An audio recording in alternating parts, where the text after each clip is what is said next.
ਮੇਰੀ ਪੜ੍ਹਾਈ ਪੂਰੀ ਹੁੰਦੇ ਹੀ ਮੇਰੀ ਮਾਂ ਨੂੰ ਮੇਰੇ ਵਿਆਹ ਦੀ ਫਿਕਰ ਲੱਗ ਗਈ। ਮੇਰਾ ਰਿਸ਼ਤਾ ਗੈਰਾਂ ਵਿੱਚ ਕਰ ਦਿੱਤਾ। ਉਹ ਕਹਿਣ ਨੂੰ ਤਾਂ ਗੈਰ ਸਨ, ਪਰ ਆਪਣਿਆਂ ਤੋਂ ਵੀ ਜ਼ਿਆਦਾ ਆਪਣੇ ਨਿਕਲੇ। ਸਾਡੇ ਪਾਸੋਂ ਤਾਂ ਵਿਆਹ ਦੀ ਕੋਈ ਖਾਸ ਤਿਆਰੀ ਨਹੀਂ ਸੀ। ਮੇਰੇ 3 ਭਰਾ ਸੀ, ਪਰ ਉਹ ਸਿਰਫ ਓਨਾ ਹੀ ਕਮਾਉਂਦੇ ਜਿੰਨਾ ਆਪਣੇ ਬੀਵੀ ਬੱਚਿਆਂ ਨੂੰ ਖਵਾ ਸਕਦੇ ਸੀ। ਇਸ ਲਈ ਮੇਰੀ ਮਾਂ ਨੂੰ ਸ਼ਾਇਦ ਮੇਰੇ ਵਿਆਹ ਦੀ ਜ਼ਿਆਦਾ ਫਿਕਰ ਸੀ। ਉਹ ਹਮੇਸ਼ਾ ਕਹਿੰਦੀ ਕਿ ਜਿੰਨਾ ਜਲਦੀ ਤੇਰਾ ਫਰਜ਼ ਅਦਾ ਕਰ ਦੇਵਾਂ ਓਨਾ ਹੀ ਚੰਗਾ ਹੈ।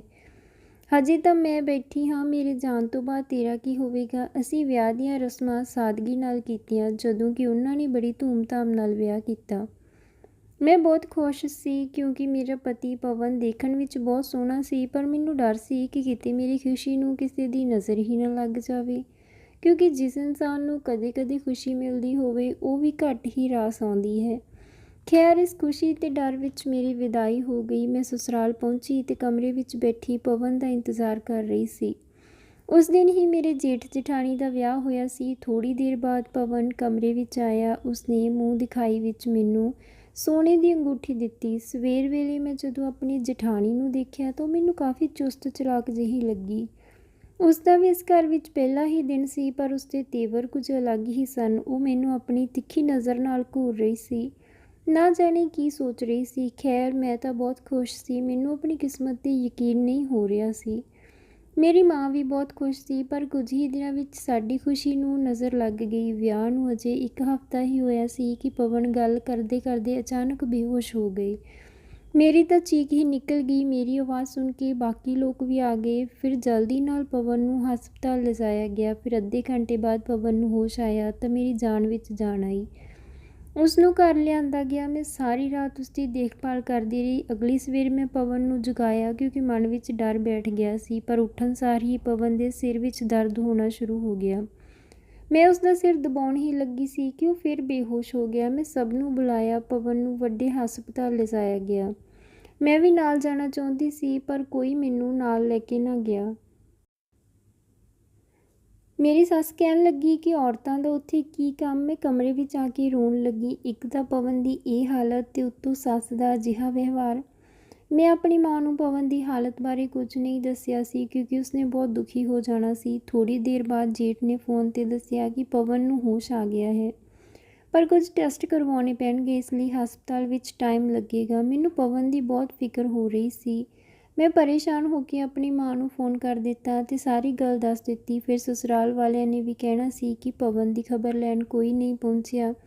ਮੇਰੀ ਗੱਲ ਸੁਣ ਕੇ ਮੇਰੀ ਮਾਂ ਰੋਣ ਲੱਗੀ। ਰਾਤ ਦੇ 11 ਵਜੇ ਪਵਨ ਨੂੰ ਘਰ ਵਾਪਸ ਲਿਆਂਦਾ ਗਿਆ, ਪਰ ਉਹ ਸਾਰੇ ਬਹੁਤ ਪਰੇਸ਼ਾਨ ਸਨ। ਮੈਂ ਰਿਪੋਰਟ ਬਾਰੇ ਪੁੱਛਿਆ ਤੇ ਕਹਿਣ ਲੱਗੇ ਕਿ 2 ਦਿਨ ਤੱਕ ਆਵੇਗੀ, ਪਰ ਡਾਕਟਰ ਨੇ ਕਿਹਾ ਕਿ ਕੁਝ ਸੀਰੀਅਸ ਹੈ। ਇਹ ਸੁਣਦੇ ਹੀ ਮੇਰੀ ਜਠਾਣੀ ਬੋਲੀ, ਕੁਝ ਲੋਕਾਂ ਦੇ ਕਦਮ ਹੀ ਮਨਹੂਸ ਹੁੰਦੇ ਹਨ। ਖੈਰ, ਮੈਂ ਇਹ ਸੁਣ ਕੇ ਸਬਰ ਦਾ ਕੌੜਾ ਘੁੱਟ ਪੀ ਲਿਆ। ਮੈਨੂੰ ਸਿਰਫ ਪਵਨ ਦੀ ਫਿਕਰ ਸੀ।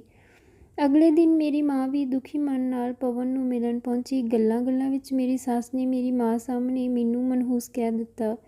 ਮੇਰੀ ਮਾਂ ਬੋਝਲ ਮਨ ਲੈ ਕੇ ਉੱਥੋਂ ਚਲੀ ਗਈ। 2 ਦਿਨ ਬਹੁਤ ਮੁਸ਼ਕਿਲ ਨਾਲ ਬੀਤੇ। ਮੈਂ ਰੱਬ ਅੱਗੇ ਅਰਦਾਸ ਕਰਦੀ ਰਹੀ ਕਿ ਰਿਪੋਰਟ ਬਿਲਕੁਲ ਠੀਕ ਆਵੇ, ਪਰ ਰਿਪੋਰਟ ਵਿੱਚ ਪਤਾ ਚੱਲਿਆ ਕਿ ਪਵਨ ਨੂੰ ਬ੍ਰੇਨ ਟਿਊਮਰ ਸੀ। ਇਹ ਸੁਣ ਕੇ ਤਾਂ ਜਿਵੇਂ ਸਿਰ 'ਤੇ ਆਸਮਾਨ ਹੀ ਡਿੱਗ ਪਿਆ ਹੋਵੇ। ਮੈਨੂੰ ਲੱਗ ਰਿਹਾ ਸੀ ਕਿ ਇਹ ਸਭ ਮੇਰੇ ਕਰਕੇ ਹੋਇਆ ਹੈ।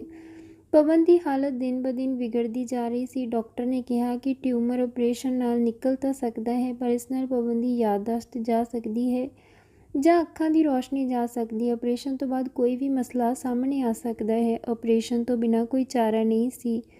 ਇਸੇ ਦੌਰਾਨ ਮੈਨੂੰ ਮੇਰੀ ਤਬੀਅਤ ਵੀ ਥੋੜ੍ਹੀ ਠੀਕ ਨਹੀਂ ਲੱਗ ਰਹੀ ਸੀ। ਮੈਨੂੰ ਅਹਿਸਾਸ ਹੋ ਗਿਆ ਸੀ ਕਿ ਮੈਂ ਪ੍ਰੈਗਨੈਂਟ ਹਾਂ, ਪਰ ਪਵਨ ਦੇ ਆਪਰੇਸ਼ਨ ਕਰਕੇ ਮੈਂ ਡਾਕਟਰ ਨੂੰ ਵੀ ਨਾ ਦਿਖਾ ਸਕੀ, ਇਸ ਲਈ ਮੈਂ ਖਾਮੋਸ਼ ਰਹੀ।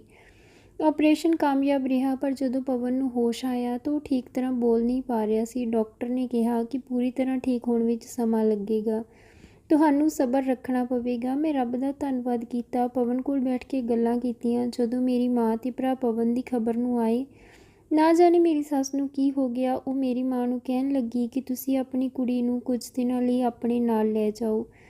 ਮੈਂ ਉਸਦੀ ਗੱਲ ਸਮਝ ਨਹੀਂ ਪਾਈ। ਮੇਰੀ ਮਾਂ ਦੀ ਵੀ ਹਿੰਮਤ ਨਾ ਹੋਈ ਮੋੜ ਕੇ ਕੁਝ ਪੁੱਛਣ ਦੀ। ਮੈਂ ਸੱਸ ਦੇ ਇਸ ਗਲਤ ਫੈਸਲੇ 'ਤੇ ਹੈਰਾਨ ਸੀ, ਕਿਉਂਕਿ ਪਵਨ ਨੂੰ ਇਸ ਹਾਲਤ ਵਿੱਚ ਛੱਡ ਕੇ ਕਿਵੇਂ ਜਾ ਸਕਦੀ ਸੀ। ਪਰ ਮੇਰਾ ਭਰਾ ਗੁੱਸੇ ਵਿੱਚ ਜ਼ਬਰਦਸਤੀ ਮੈਨੂੰ ਉੱਥੋਂ ਲੈ ਆਇਆ। ਮੈਨੂੰ ਪਵਨ ਨੂੰ ਵੀ ਮਿਲਣ ਨਾ ਦਿੱਤਾ ਗਿਆ। ਮੈਂ ਪੇਕੇ ਘਰ ਆ ਗਈ ਤਾਂ ਪਰ ਮੈਨੂੰ ਕਿੱਥੇ ਚੈਨ ਸੀ। ਮੈਂ ਪਵਨ ਨੂੰ ਕਈ ਵਾਰ ਫ਼ੋਨ ਕੀਤਾ, ਪਰ ਉਸਨੇ ਫ਼ੋਨ ਨਾ ਚੁੱਕਿਆ। ਡਾਕਟਰ ਨੇ ਮਨਾ ਕੀਤਾ ਸੀ ਮੈਂ ਬਹੁਤ ਮੁਸ਼ਕਿਲ ਨਾਲ ਪੇਕੇ ਘਰ ਦਿਨ ਕੱਢੇ। ਫਿਰ ਇੱਕ ਦਿਨ ਮਾਂ ਨੂੰ ਜ਼ਿੱਦ ਕਰਕੇ ਕਿਹਾ ਕਿ ਮੈਂ ਪਵਨ ਕੋਲ ਵਾਪਸ ਜਾਣਾ ਹੈ। ਮੇਰੀ ਮਾਂ ਕਹਿਣ ਲੱਗੀ ਕਿ ਤੇਰੀ ਸੱਸ ਤੈਨੂੰ ਮਨਹੂਸ ਸਮਝਦੀ ਹੈ, ਇਸ ਲਈ ਤੈਨੂੰ ਇੱਥੇ ਭੇਜਿਆ ਹੈ ਤਾਂ ਕਿ ਉਹ ਆਪਣੇ ਬੇਟੇ ਦਾ ਇਲਾਜ ਕਰਵਾ ਸਕੇ। ਜੇ ਤੂੰ ਇਸ ਦੌਰਾਨ ਉੱਥੇ ਚਲੀ ਗਈ ਤੇ ਪਵਨ ਨੂੰ ਕੁਝ ਹੋ ਗਿਆ ਤਾਂ ਉਹ ਤੇਰਾ ਜਿਉਣਾ ਹਰਾਮ ਕਰ ਦੇਣਗੇ। ਮੈਨੂੰ ਲੱਗ ਰਿਹਾ ਸੀ ਕਿ ਸਾਰੇ ਮੇਰੇ ਖਿਲਾਫ ਹੋ ਗਏ ਹਨ, ਇੱਥੋਂ ਤੱਕ ਕਿ ਮੇਰੀ ਮਾਂ ਵੀ। ਮੈਂ ਮਜਬੂਰ ਹੋ ਕੇ ਆਪਣੇ ਸਹੁਰੇ ਨੂੰ ਫ਼ੋਨ ਕੀਤਾ। ਪਹਿਲਾਂ ਤਾਂ ਉਸਨੇ 2-3 ਵਾਰ ਫ਼ੋਨ ਚੱਕਿਆ ਹੀ ਨਹੀਂ, ਫਿਰ ਫ਼ੋਨ ਚੱਕਣ ਸਾਰ ਹੀ ਬੋਲੇ ਕਿ ਹੁਣ ਕੀ ਚਾਹੀਦਾ ਹੈ ਤੈਨੂੰ, ਪਵਨ ਇਸ ਦੁਨੀਆ ਵਿੱਚ ਨਹੀਂ ਰਿਹਾ। ਇਹ ਸੁਣਦੇ ਹੀ ਮੇਰੇ ਹੋਸ਼ ਉੱਡ ਗਏ। ਆਪਣੇ ਕੰਨਾਂ 'ਤੇ ਯਕੀਨ ਨਹੀਂ ਹੋ ਰਿਹਾ ਸੀ। ਮੈਨੂੰ ਸਮਝ ਨਹੀਂ ਆ ਰਿਹਾ ਸੀ ਕਿ ਅੱਗੇ ਕੀ ਬੋਲਾਂ। ਮੈਂ ਉਹਨਾਂ ਨੂੰ ਇੰਨਾ ਹੀ ਪੁੱਛਿਆ ਕਿ ਇਹ ਸਭ ਕਦੋਂ ਹੋਇਆ, ਪਰ ਉਹਨਾਂ ਨੇ ਫ਼ੋਨ ਕੱਟ ਦਿੱਤਾ। ਉਸ ਤੋਂ ਬਾਅਦ ਕਦੇ ਮੇਰਾ ਫ਼ੋਨ ਨਾ ਚੱਕਿਆ। ਜਦੋਂ ਮੈਂ ਆਪਣੇ ਘਰ ਦੱਸਿਆ ਤਾਂ ਘਰ ਵਿੱਚ ਮਾਤਮ ਛਾ ਗਿਆ। ਮੇਰੇ ਘਰਦਿਆਂ ਨੂੰ ਮੇਰੇ ਤੋਂ ਜ਼ਿਆਦਾ ਦੁੱਖ ਸੀ, ਕਿਉਂਕਿ ਹੁਣ ਉਹ ਵੀ ਮੈਨੂੰ ਮਨਹੂਸ ਸਮਝਣ ਲੱਗੇ ਸਨ। ਮੈਂ ਮਾਂ ਨਾਲ ਸਸੁਰਾਲ ਗਈ, ਪਰ ਉੱਥੇ ਤਾਂ ਤਾਲਾ ਲੱਗਿਆ ਹੋਇਆ ਸੀ। ਮੈਂ ਤਾਂ ਆਸ ਗੁਆਂਢ ਵਿੱਚ ਕਿਸੇ ਨੂੰ ਜਾਣਦੀ ਵੀ ਨਹੀਂ ਸੀ। ਖੈਰ, ਮੇਰੀ ਮਾਂ ਨੇ ਗੁਆਂਢ ਵਿੱਚ ਪੁੱਛਿਆ ਤਾਂ ਉਹ ਕਹਿਣ ਲੱਗੇ ਕਿ ਉਹ ਘਰ ਛੱਡ ਕੇ ਚਲੇ ਗਏ। ਜਦੋਂ ਮਾਂ ਨੇ ਪਵਨ ਬਾਰੇ ਪੁੱਛਿਆ ਤਾਂ ਉਹ ਕਹਿਣ ਲੱਗੇ ਕਿ ਉਸ ਬਾਰੇ ਤਾਂ ਸਾਨੂੰ ਕੁਝ ਨਹੀਂ ਪਤਾ। ਅਸੀਂ ਥੱਕ ਹਾਰ ਕੇ ਘਰ ਵਾਪਸ ਆ ਗਈਆਂ। ਮੇਰੀ ਤਬੀਅਤ ਖਰਾਬ ਰਹਿਣ ਲੱਗੀ ਸੀ। ਨਰਸ ਨੂੰ ਦਿਖਾਇਆ ਤਾਂ ਉਸਨੇ ਪੱਕਾ ਕਰ ਦਿੱਤਾ ਕਿ ਮੈਂ ਪ੍ਰੈਗਨੈਂਟ ਹਾਂ। ਮੇਰੀ ਮਾਂ ਇਹ ਸੁਣ ਕੇ ਖੁਸ਼ ਸੀ, ਪਰ ਮੇਰੀਆਂ ਭਰਜਾਈਆਂ ਨੂੰ ਕੋਈ ਖੁਸ਼ੀ ਨਹੀਂ ਹੋਈ। ਉਹ ਤਾਂ ਦੁਖੀ ਸਨ ਕਿ ਇੱਕ ਹੋਰ ਜ਼ਿੰਮੇਵਾਰੀ ਵੱਧ ਗਈ। ਸਭ ਮੇਰੇ ਬੱਚੇ ਨੂੰ ਬੋਝ ਸਮਝਦੇ ਸਨ। ਸਮਾਂ ਗੁਜ਼ਰਦਾ ਗਿਆ। ਮੈਂ ਇੱਕ ਬੇਟੇ ਨੂੰ ਜਨਮ ਦਿੱਤਾ। ਉਹ ਬਿਲਕੁਲ ਪਵਨ ਵਰਗਾ ਦਿਸਦਾ ਸੀ। ਉਸਨੂੰ ਦੇਖ ਕੇ ਮੈਂ ਪਵਨ ਨੂੰ ਯਾਦ ਕਰਨ ਲੱਗੀ। ਮੇਰੇ ਭਰਾ ਮੇਰੀ ਮਾਂ ਨੂੰ ਕਹਿਣ ਲੱਗੇ ਕਿ ਇਸ ਦਾ ਵਿਆਹ ਕਿਤੇ ਹੋਰ ਕਰ ਦੇਣਾ ਚਾਹੀਦਾ ਹੈ, ਪਰ ਮੈਂ ਪਵਨ ਨੂੰ ਭੁੱਲ ਨਹੀਂ ਪਾਈ ਸੀ। ਦਿਲ ਵਿੱਚ ਕਿਤੇ ਉਮੀਦ ਸੀ ਕਿ ਉਹ ਵਾਪਸ ਜ਼ਰੂਰ ਆਵੇਗਾ, ਕਿਉਂਕਿ ਮੈਂ ਉਸਨੂੰ ਮਰੇ ਹੋਏ ਨਹੀਂ ਦੇਖਿਆ ਸੀ। ਮੇਰੀ ਮਾਂ ਮੈਨੂੰ ਵਿਆਹ ਕਰਾਉਣ ਵਾਸਤੇ ਕਹਿਣ ਲੱਗੀ ਤਾਂ ਮੈਂ ਉਸਨੂੰ ਕਿਹਾ ਕਿ ਕੋਈ ਨੌਕਰੀ ਕਰ ਲਵਾਂਗੀ ਤੇ ਆਪਣੇ ਬੇਟੇ ਦੇ ਸਹਾਰੇ ਜ਼ਿੰਦਗੀ ਗੁਜ਼ਾਰ ਲਵਾਂਗੀ। ਸਮਾਂ ਬੀਤਿਆ। ਮੈਂ ਸਕੂਲ ਵਿੱਚ ਨੌਕਰੀ ਕਰਨੀ ਸ਼ੁਰੂ ਕਰ ਦਿੱਤੀ। ਬੇਟੇ ਨੂੰ ਵੀ ਨਾਲ ਹੀ ਲੈ ਜਾਂਦੀ ਸੀ। ਮੇਰੇ ਭਰਾ ਦਾ ਟਰਾਂਸਫਰ ਦੂਜੇ ਸ਼ਹਿਰ ਹੋ ਗਿਆ, ਇਸ ਲਈ ਮੈਂ ਵੀ ਉਹਨਾਂ ਨਾਲ ਹੀ ਚਲੀ ਗਈ। ਮੇਰੀ ਕਿਹੜਾ ਸਰਕਾਰੀ ਨੌਕਰੀ ਸੀ। ਮੈਂ ਉੱਥੇ ਵੀ ਸਕੂਲ ਵਿੱਚ ਪੜ੍ਹਾਉਣ ਲੱਗੀ। ਉੱਥੇ ਇੱਕ ਮੈਡਮ ਨਾਲ ਮੇਰੀ ਚੰਗੀ ਦੋਸਤੀ ਹੋ ਗਈ ਸੀ। ਮੈਂ ਉਸਨੂੰ ਆਪਣੀ ਕਹਾਣੀ ਸੁਣਾਈ ਤਾਂ ਉਸਨੂੰ ਮੇਰੇ ਨਾਲ ਹਮਦਰਦੀ ਹੋ ਗਈ। ਉਹ ਮੇਰੇ ਬੇਟੇ ਦਾ ਵੀ ਬੜਾ ਮੋਹ ਕਰਦੀ ਸੀ। ਹੁਣ ਮੇਰਾ ਬੇਟਾ 4th ਕਲਾਸ ਵਿੱਚ ਪੜ੍ਹਦਾ ਸੀ, ਪਰ ਮੈਨੂੰ ਪਵਨ ਦੀ ਯਾਦ ਹਮੇਸ਼ਾ ਆਉਂਦੀ। ਮੈਨੂੰ ਮੇਰੀ ਦੋਸਤ ਮੈਡਮ ਵੀ ਦੂਜੇ ਵਿਆਹ ਦਾ ਮਸ਼ਵਰਾ ਦਿੰਦੀ ਸੀ, ਪਰ ਮੇਰਾ ਮਨ ਨਾ ਮੰਨਦਾ। ਇੱਕ ਦਿਨ ਉਸ ਮੈਡਮ ਨੇ ਮੈਨੂੰ ਕਾਰਡ ਦਿੰਦੇ ਹੋਏ ਕਿਹਾ ਕਿ ਮੇਰੀ ਬੇਟੀ ਦੇ ਵਿਆਹ 'ਤੇ ਜ਼ਰੂਰ ਪਹੁੰਚਣਾ। ਮੈਂ ਉਸਨੂੰ ਮਨਾ ਨਾ ਕਰ ਪਾਈ, ਕਿਉਂਕਿ ਉਹ ਮੇਰੀ ਬਹੁਤ ਚੰਗੀ ਦੋਸਤ ਬਣ ਚੁੱਕੀ ਸੀ। ਜਦੋਂ ਮੈਂ ਵਿਆਹ 'ਤੇ ਪਹੁੰਚੀ ਤਾਂ ਮੈਂ ਉੱਥੇ ਉਸ ਇਨਸਾਨ ਨੂੰ ਦੇਖਿਆ ਜਿਸ ਦਾ ਮੈਨੂੰ ਇੰਤਜ਼ਾਰ ਸੀ। ਆਪਣੀਆਂ ਅੱਖਾਂ 'ਤੇ ਯਕੀਨ ਨਹੀਂ ਹੋ ਰਿਹਾ ਸੀ, ਪਰ ਉਹ ਬਰਾਤੀਆਂ ਵਿੱਚ ਖੜਾ ਮੁਸਕਰਾ ਰਿਹਾ ਸੀ। ਪਵਨ ਮੇਰੇ ਸਾਹਮਣੇ ਖੜਾ ਸੀ। ਅਚਾਨਕ ਜਦੋਂ ਉਸਦੀ ਮੇਰੇ 'ਤੇ ਨਜ਼ਰ ਪਈ ਤਾਂ ਉਸਦਾ ਚਿਹਰਾ ਉਤਰ ਗਿਆ। ਮੇਰੇ ਦਿਲ ਵਿੱਚ ਸਵਾਲ ਸੀ ਕਿ ਜੇ ਉਹ ਜਿਉਂਦਾ ਸੀ ਤਾਂ ਮੈਨੂੰ ਮਿਲਣ ਨਹੀਂ ਆਇਆ, ਨਾ ਹੀ ਕਦੇ ਮੈਨੂੰ ਫ਼ੋਨ ਕੀਤਾ।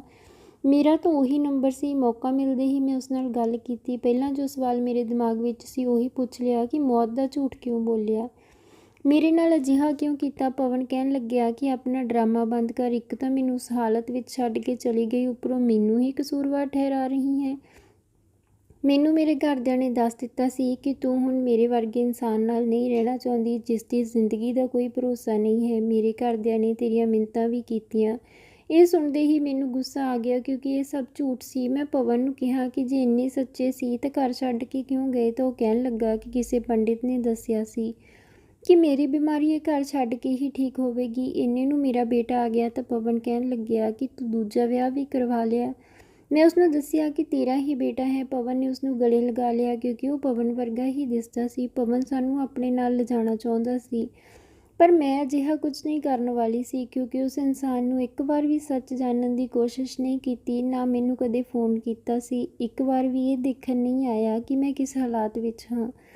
ਹੁਣ ਵੀ ਆਪਣੇ ਬੇਟੇ ਖਾਤਰ ਮੈਨੂੰ ਘਰ ਬੁਲਾ ਰਿਹਾ ਸੀ। ਉਸਨੇ ਵੀ ਮੈਨੂੰ ਮਨਹੂਸ ਸਮਝ ਲਿਆ ਸੀ, ਇਸ ਲਈ ਆਪਣੇ ਘਰਦਿਆਂ ਦੀ ਗੱਲ ਮੰਨੀ ਤੇ ਮੈਨੂੰ ਛੱਡ ਦਿੱਤਾ। ਮੇਰਾ ਬੇਟਾ ਵੀ ਆਪਣੇ ਪਿਓ ਦਾ ਸੱਚ ਜਾਣਨ ਤੋਂ ਬਾਅਦ ਉਸਨੂੰ ਮਿਲਣ ਲਈ ਤਿਆਰ ਨਹੀਂ ਸੀ। ਮੈਂ ਆਪਣੀ ਜ਼ਿੰਦਗੀ ਆਪਣੇ ਬੇਟੇ ਦੇ ਸਹਾਰੇ ਹੀ ਗੁਜ਼ਾਰਨੀ ਹੈ। ਤਾਂ ਦੋਸਤੋ, ਇਹ ਸੀ ਅੱਜ ਦੀ ਕਹਾਣੀ। ਉਮੀਦ ਕਰਦੇ ਹਾਂ ਤੁਹਾਨੂੰ ਪਸੰਦ ਆਈ ਹੋਵੇਗੀ। ਤਾਂ ਵੀਡੀਓ ਨੂੰ ਲਾਈਕ ਤੇ ਸ਼ੇਅਰ ਜ਼ਰੂਰ ਕਰ ਦਿਓ ਤੇ ਚੈਨਲ ਨੂੰ ਵੀ ਜ਼ਰੂਰ ਸਬਸਕ੍ਰਾਈਬ ਕਰਿਓ।